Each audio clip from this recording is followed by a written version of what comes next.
শাওয়াল মাসে কোনো আল্লাহর বান্দা যদি 6টি রোজা রাখে, কয়টি রোজা? 6টি রোজা রাখে, তাহলে তার আমল নামে আল্লাহ তাআলা 1 বছর রোজা রাখলে যেই সব, সেই সব দান করবেন। শাওয়াল মাসে মান সামা রমাদানা সুম্মা তাবাহু সিত্তাশ মিন শাওয়াল কানা সিয়ামিদ দাহার, কানা সিয়ামিদ দাহার। নবীজি সাল্লাল্লাহু আলাইহি ওয়াসাল্লাম বলেছেন, শাওয়াল মাসে কোনো আল্লাহর বান্দা যদি 6টি রোজা রাখে, কয়টি রোজা? 6টি রোজা রাখে, তাহলে তার আমল নামে আল্লাহ তাআলা 1 বছর রোজা রাখলে যেই সব, সেই সব দান করবেন।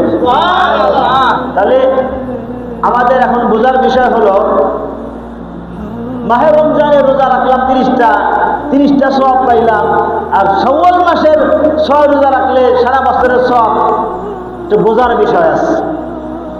আল্লাহ তাআলা কোরআনে বলেন, মান জাবিল হাসানাতি ফালাহু আশরু আমসালিহা।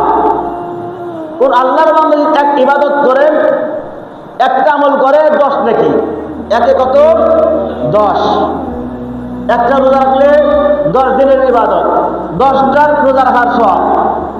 তাহলে 10টা রোজা রাখলে কয়টা রোজা রাখার সওয়াব? 100টা। 30টা রোজা রাখলে কয়টা রোজা রাখার সওয়াব? 300টা। কয়টা রোজা? 300টা রোজা।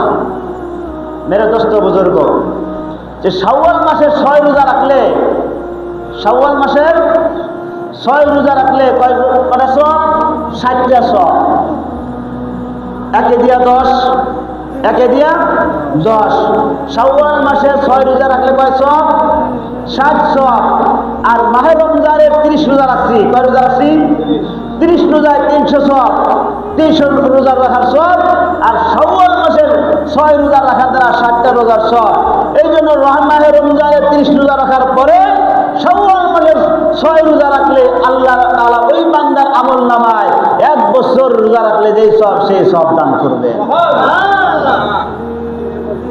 365 5 দিনটা ধরা হয় নাই। মেরে দোস্ত বুজুর্গ, শাওয়াল মাসের যে ইবাদত,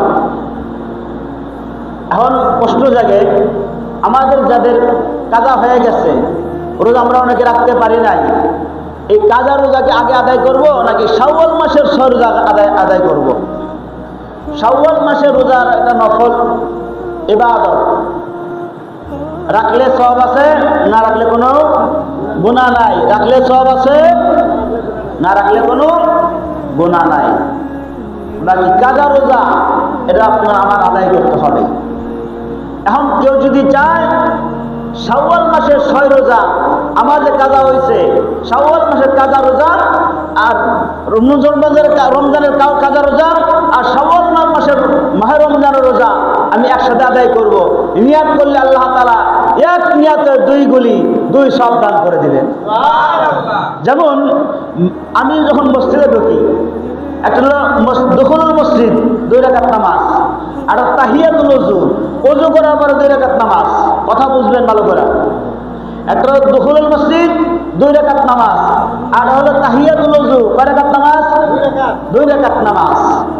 কোন আল্লাহর বান্দা যদি মসজিদে প্রবেশ করে 2 রাকাত নামাজ পড়ে, আমার আল্লাহ তাআলা ওই বান্দার আমল নামায় 4 রাকাত নামাজ পড়ার সব দান করে দিবেন।